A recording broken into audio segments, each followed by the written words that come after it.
Welcome to the How They Did It podcast. We're here with Aram Grigorian. He's a training coach. He has a massive coaching summit.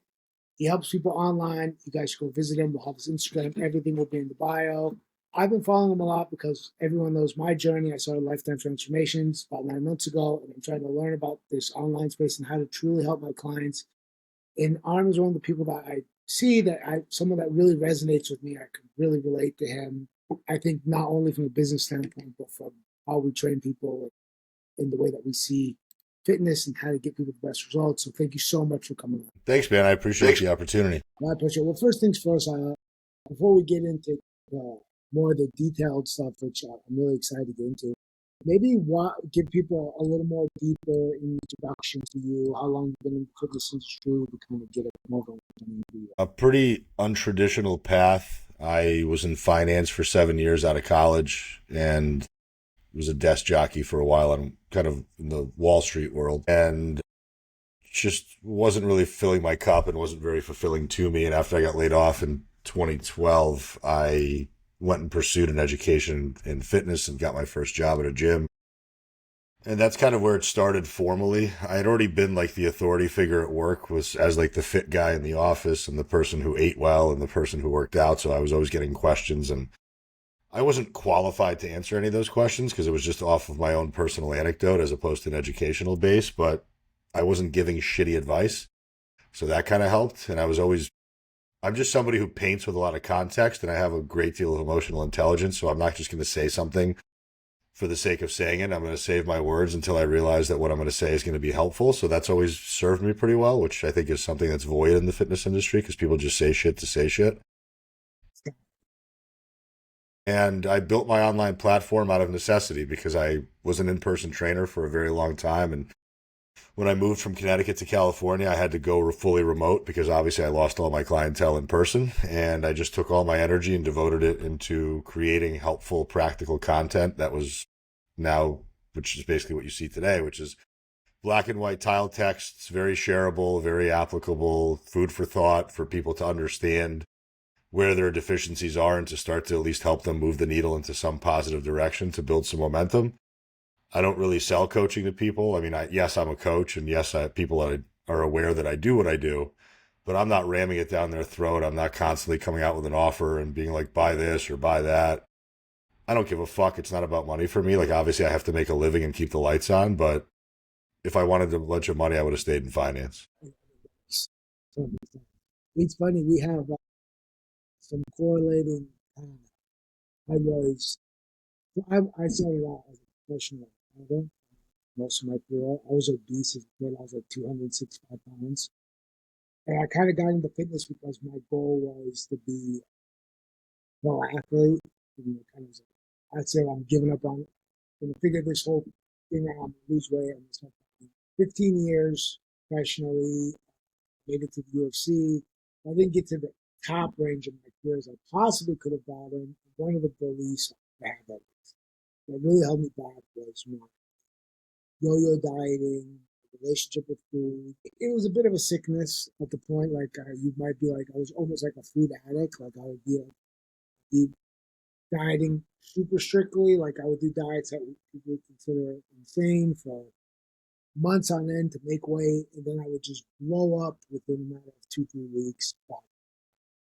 Where I was before. This unfortunately like led me down a pretty ugly path when it came to how fit I was able to get, how much muscle I was able to gain during my training, and it led to over and over bad weight cuts. During the time, I was educating myself constantly on fitness, and even by the end of my career, I probably knew more. I had gotten my first nutrition course certificate. I had gotten my first PT training certificate. I was training people as I was. That was how I made my living fighting fighters.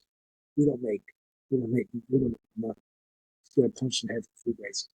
And I was at that point I was really trying to learn it, and I was helping my clients, but I wasn't putting that stuff into practice. And it wasn't until the end of my career I really started figuring out. I started lifting. I put it on muscle. I was like, oh my god, I'm 30 years old. I feel better than before. Unfortunately, the traumatic shots to the head had affected my brain.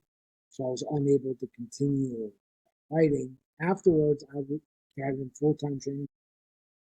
I saw shit. Basically, my thing that I'm side by side with you is that I got into finance afterwards. So I started investing. I still started investing courses and signed into that. And then I liked it, but it still wasn't what really fulfilled me. So I I think the servitude aspect of our career is what's attractive to me, and it's a selfish kind of servitude because I get a lot of personal satisfaction from helping others because it affirms that I have a higher purpose on this earth as opposed to just being another human being that's taking, I'm giving. I wish that more people in the online space, specifically because of the lack of barrier to entry and because of how easy it is to become an online coach, I wish more coaches valued that aspect of servitude and understood that we're in the customer service business. It doesn't really matter about the reps and the sets and the calories and the macros. Like that shit's all fine and well, and it certainly drives outcomes.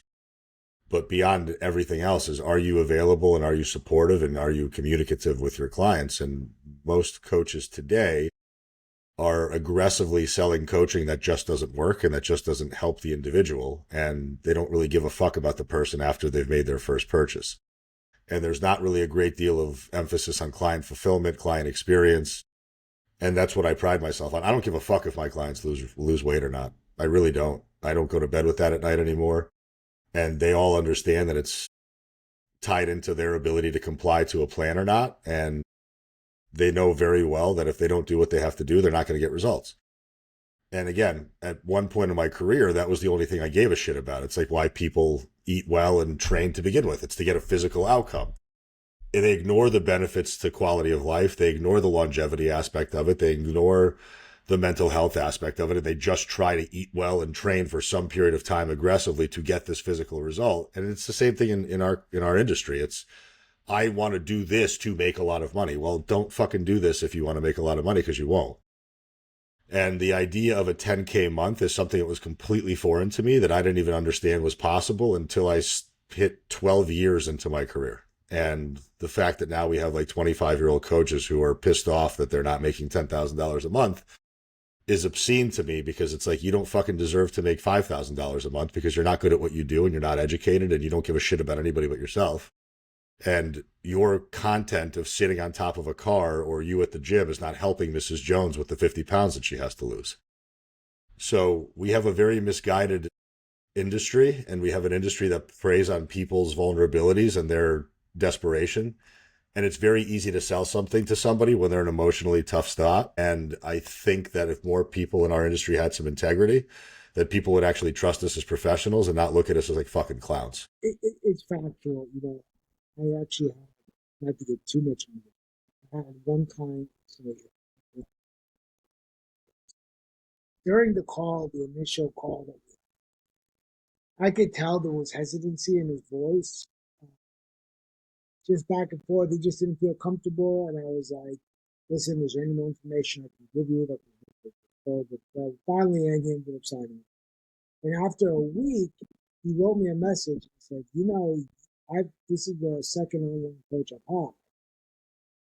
You're the first person that has messaged me every single day. I haven't had anybody message me every single day, check in on me, like to see how I'm doing, how I'm feeling.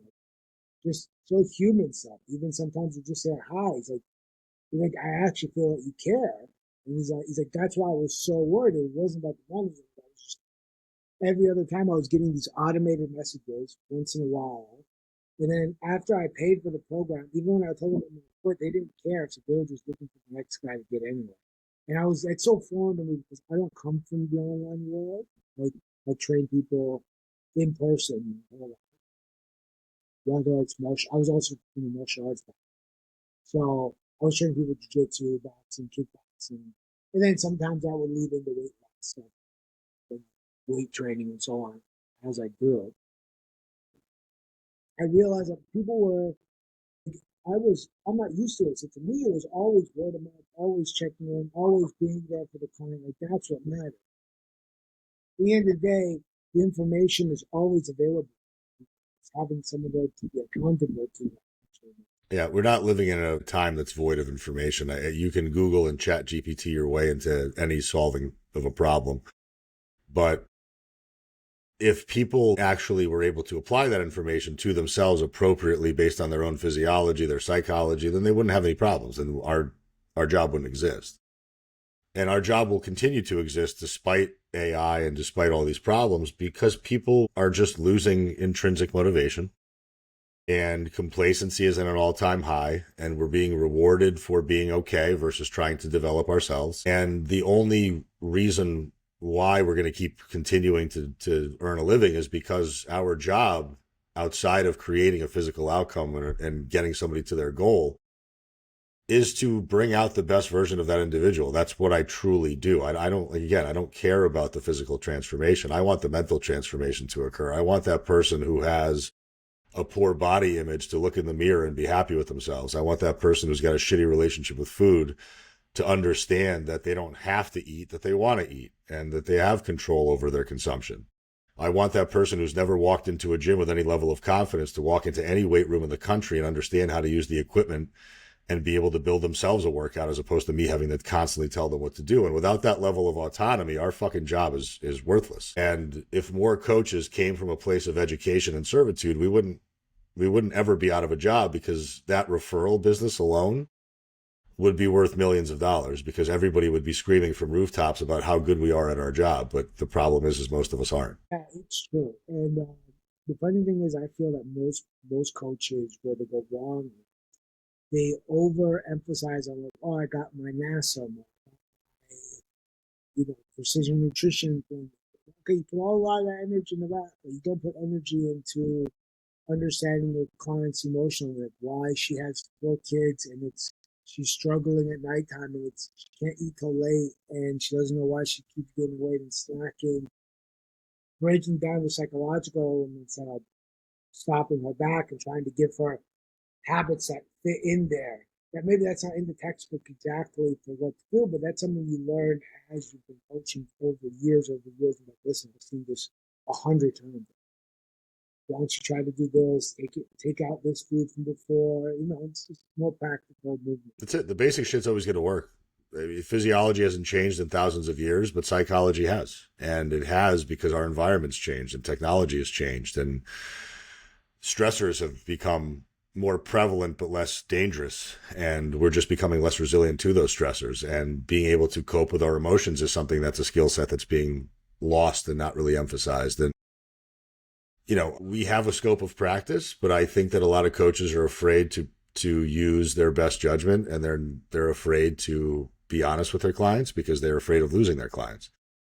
I had a situation today where a woman sent me a video of her squatting for the 17th time in the last 2 weeks. And I said, I don't give a shit about your squat anymore.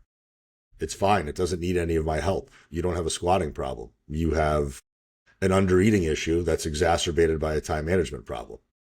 And if we don't fix that, I don't give a fuck how often you squat or how much you squat and how much you weigh or what you think your body comp needs to be.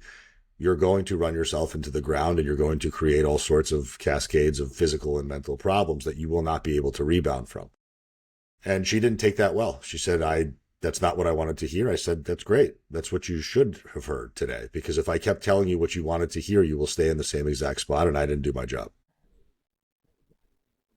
I run into this problem a lot. So I own 2 businesses. The one business is a service business where I train. I work for very high-end clients. Maybe like one client will hire me for an entire year and travel wherever they go in the world with them privately. So they'll be, they want to go. They're in New York. I'm in New York. In Japan, I'm in Japan. Wherever they go, I go with them, and I basically I deal with a lot of their doctors, with their supplements, with their nutrition, with everything. My clients that just have certain goals. They're very busy. They don't have time to book in the training center person, so they want somebody on call that's for them, only for them. I work with that, so I'm constantly on the road. A lot of times people in that lifestyle, they're so used to just getting what they want. Like, I want this, I want it now, I'm willing to pay. What do I have to do? $1,000, just do it. I want a 6-pack. And it's like, I can't do that. You could pay me. They'll try to give me more money. I'm fine. Give me more, but I can't do anything if you don't put in the work. It's like, oh, my biceps aren't growing. Yeah, because you're doing biceps every day. I'm telling you not to do biceps. You did biceps yesterday. You're not getting any time to heal. Instead of doing half rep bicep at the end of your workout, and I catch you, and I come into the gym and trying to get because you think that that burning feeling is what's building the muscle. I'm like, your muscle has no time to recover. And as much as you want to force things to go faster, it just will not happen. You cannot, in the nicest way, temper tantrum your way out of this. It's just not part of the deal. You just got to accept this reality. Yeah, there's a lot of misperception out there, and I think it's due to the fact that there's bigger accounts than ours that are just louder than we are. And the reason why they're as loud and large as they are is because they are sensational and they talk about things that have very little consequence to the majority of the population. Supplements don't matter if you eat like shit. Training volume doesn't matter if you don't train hard enough. All the fucking TRT in the world and HRT in the world won't save you if you don't sleep. And until we can root our behavior into the foundational habits of the basics, I don't give a shit if Jesus comes down and gives you the best plan in the world. You're not going to get results. And you're not going to get results because you keep believing that it's some one thing that you're missing, when in reality, you just don't have any consistency and any routine in place. And that's how most people live their lives. I spoke to a woman today for 45 minutes about making breakfast. Like literally the conversation was 45 minutes long about how she feels like she's doing so well. And I said, I beg to differ. I think you're doing well in some aspects because you're actually texting me and you're participating to some degree, but you're leaving a ton of results on the table because you don't even have a plan in place and you don't do any of the basic stuff. Like you wake up at random times every single day. You don't have a schedule. You don't have a plan. You don't eat the same 3 or 4 meals on rotation. You eat out 5 to 7 times a week, and you can't live like that and expect results. And until something changes, I'm going to keep telling you the same shit over and over again. And I'm happy to take your money because I have bills to pay. And by the way, that's a huge thing. And speaking of that, actually, someone had a question I want to see because I work with women too, not exclusively. I think you're mostly work with women. Correct? Am I correct about that? Yeah, I'm like 99% women.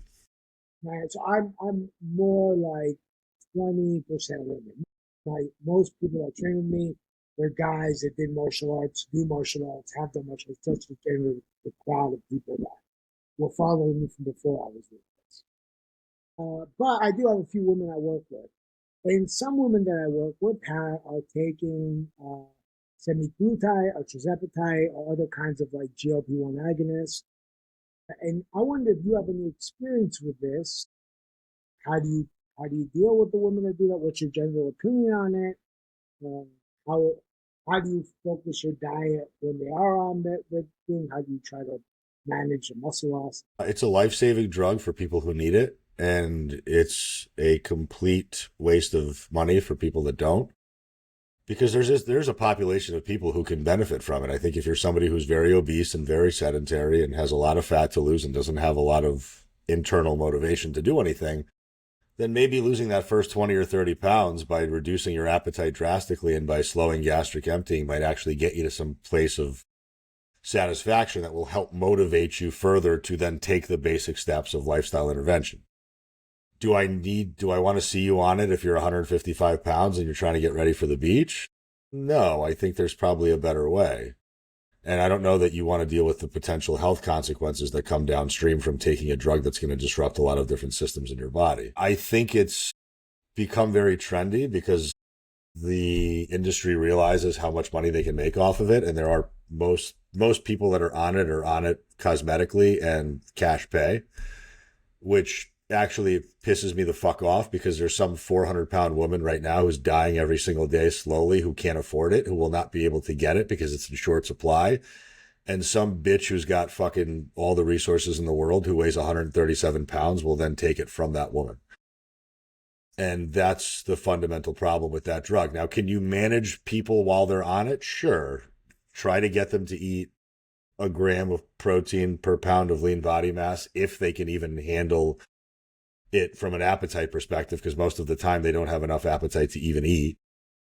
And can you get them to strength train at least 2 to 3 times a week, full body, close to failure, using machines to try to be able to preserve some muscle mass? And that's about the best you'll be able to do because those drug compounds are so powerful when it comes to reducing appetite that you're just kind of fucked unless you start titrating that dose down over time. And some people need to be prepared that they're going to be on that drug for the rest of their life, like they're on hormone replacement, because it becomes something that they're going to need forever. And if they get off the drug,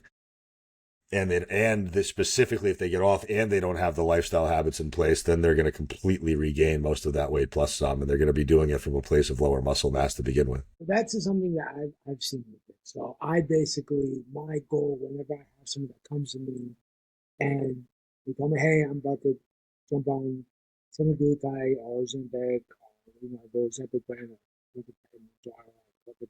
I tell them, listen, you probably are going to lose per kilogram more muscle mass. We're not sure about this, but that seems to be the trend. It seems to be the trend that I've seen too. Per kilogram of weight loss, it's more muscle than just. And I think one of the reasons is it's just so hard to eat protein. It just, I could just see, I'll schedule like try to get your protein in. Maybe do something you enjoy to eat a little more. Even a protein shake. I don't have many comes. I got half. That's myself. The protein Yeah. already starts fluctuating.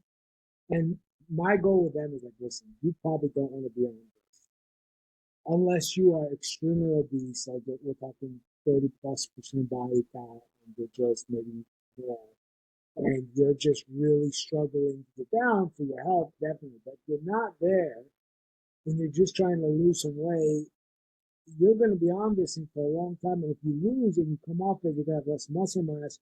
You're going to be in a worse position. You actually got skinny, you got thinner, you got less weight, but you actually might be fatter, as fat as you were before.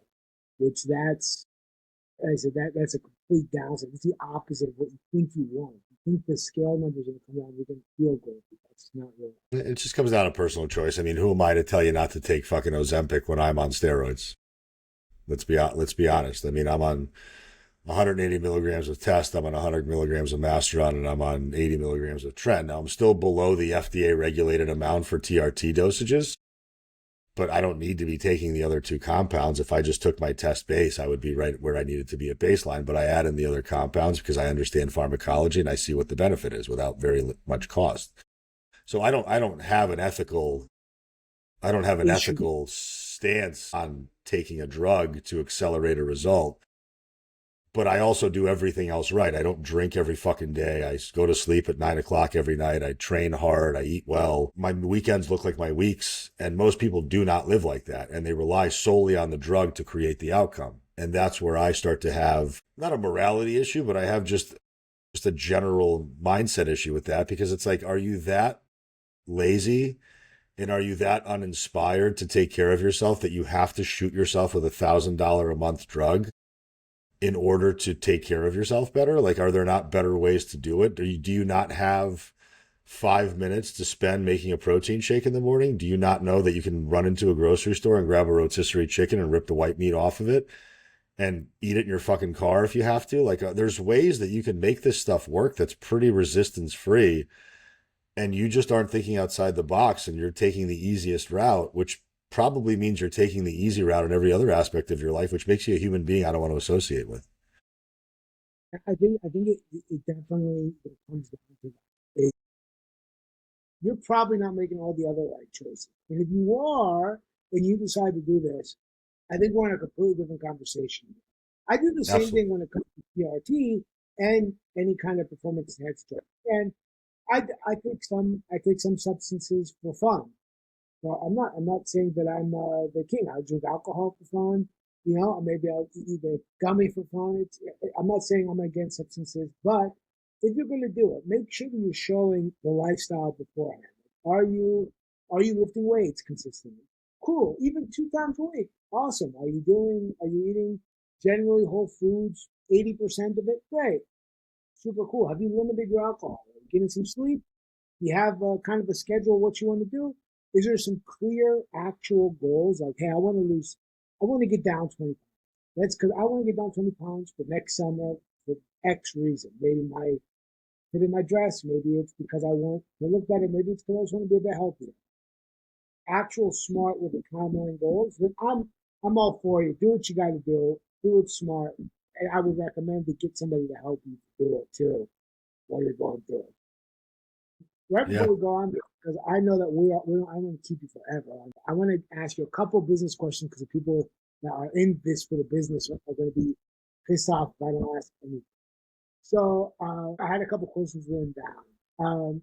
What were your first steps in developing the model for your fitness coach? Well, I started following who I thought were people that were good at what they do and that were well educated. And I just kind of saw what they were doing and I started to replicate that. So I realized they have a website that they have a presence on that they spend some time devoting their energy to by being able to put their services onto and just make themselves seem a little bit more credible. So I started there. And then I basically just started posting content that was helpful to people and creating an online presence to then nurture that online presence. I started to basically max out all my credit cards, which I had three of at the time, by going to conferences, seminars, buying classes, paying for one-on-one consults to pick people's brains on case studies with professionals that I respected online over Zoom calls. And I just invested all my time and my energy into becoming the smartest coach I could be.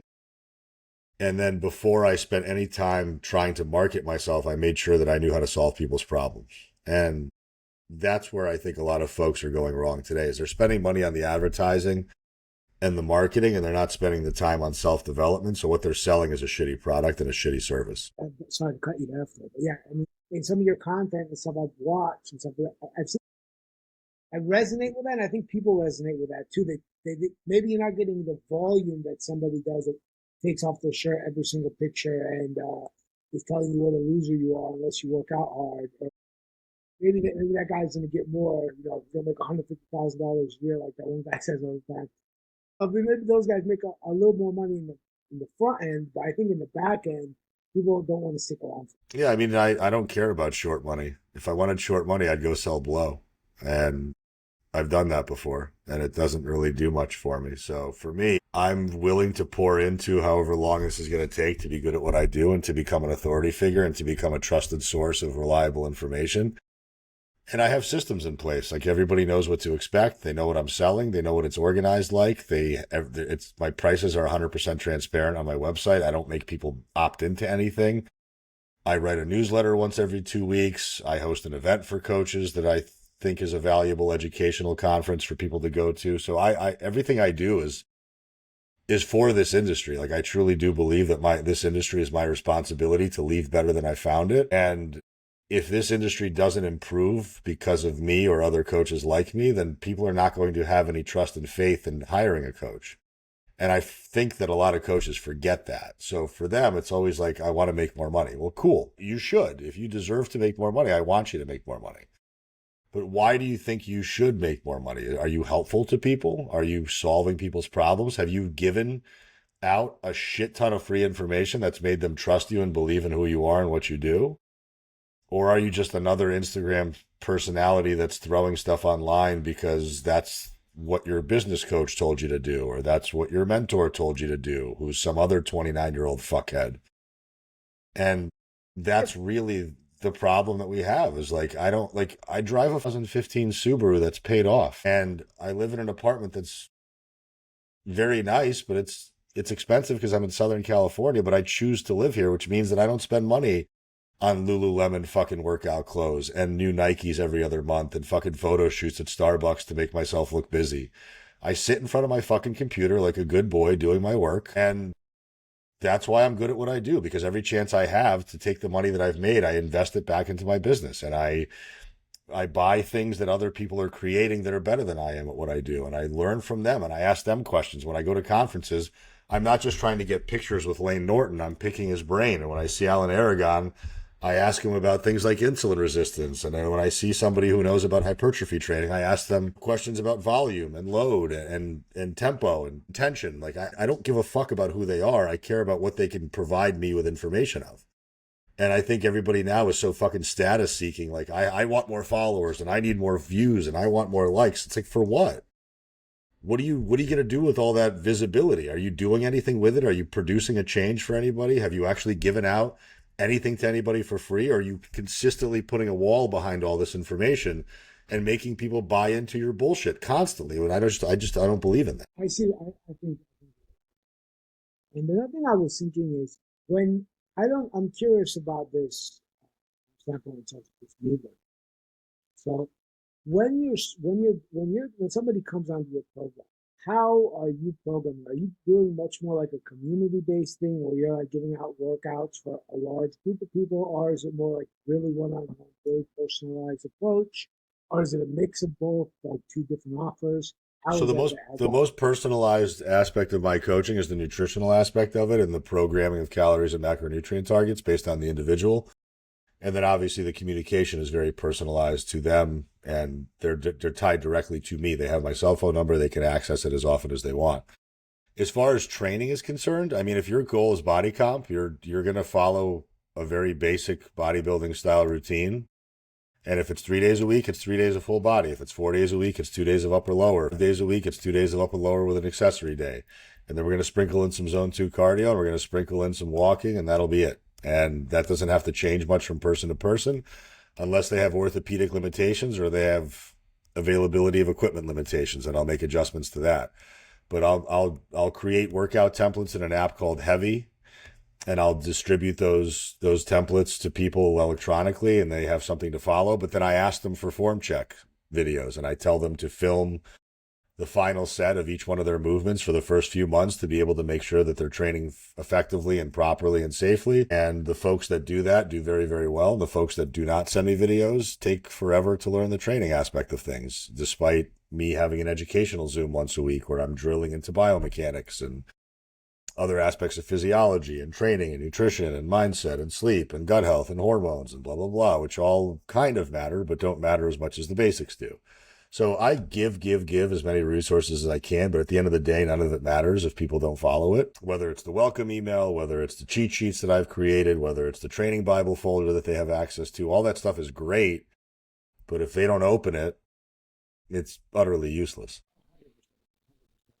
I realized that early in the beginning, I had created a cheat sheet for like blue foods or foods you can eat as much as you want. Of green foods or food you can eat, with some kind of limitation. Red foods are the ones you should avoid for the most part, except for special occasions. I made on the road guides, and I then realized that I was getting questions. Nobody was reading them, and I was kind of like, I thought like you guys were excited about this process. Like I give you like all this information, and I realized that for the most part, what people they do is they need you to kind of coach them, even to want to learn it.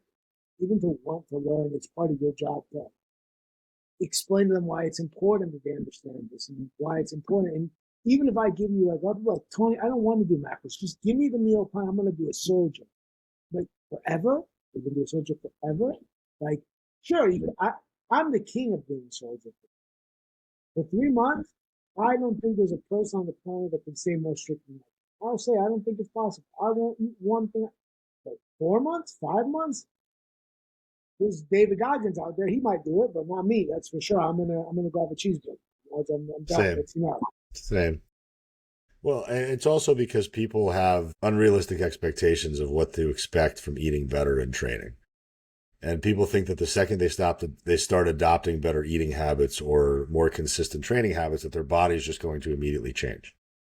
And it doesn't work like that. I mean, I look the way that I do because of 25 years of ferocious consistency.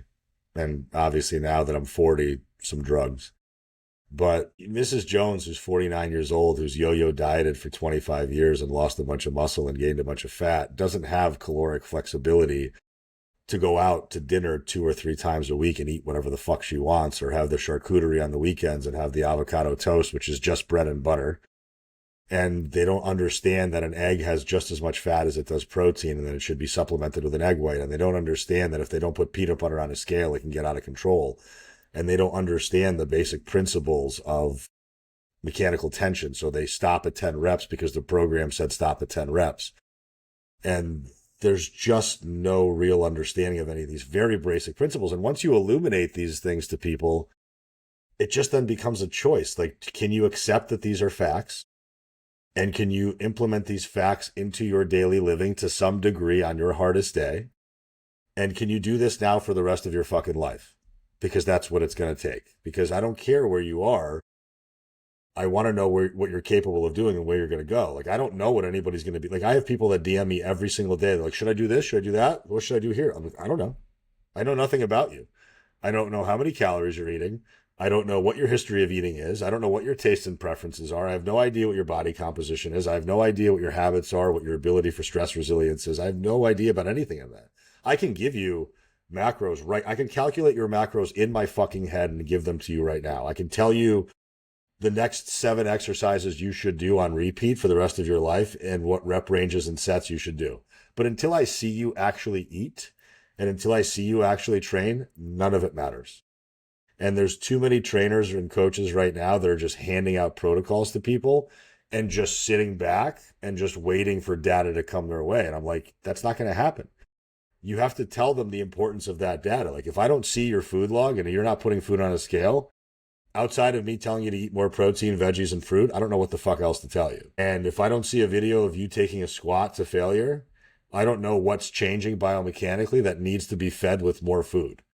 So this idea that you're running every single day, cool. If you're running at a fucking 12-minute mile pace, you're not burning that many calories.